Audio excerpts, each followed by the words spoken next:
A presidenta e o vicepresidente da Deputación mantiveron un encontro cos alcaldes e alcaldesas dos concellos da provincia co obxectivo de dar a coñecer os resultados e novidades do Plan Revitaliza.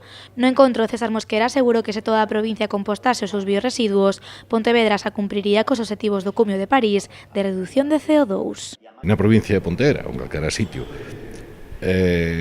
compostáramos todos os residuos, os biorresiduos, os residuos orgánicos que producimos, só con eso cumpliríamos cos obxectivos de reducción de emisións de CO2 que se fixaron na Cumbre de París.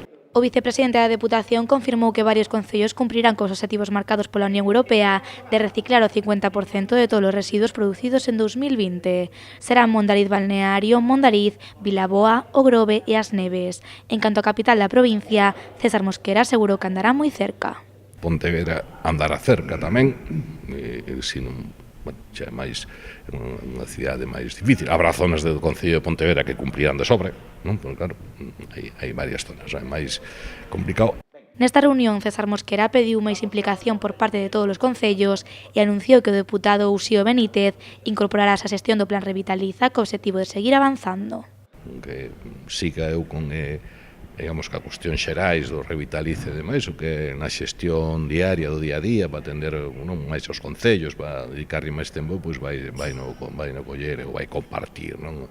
O Xío Benítez comigo para poder reforzar, atender con moito máis detalle, máis mimo, porque pois son moitos concellos, cada vez son máis, e hai que moito máis personal, moito máis factores a ter en conta, e que, bueno, pois vamos a reforzalo coa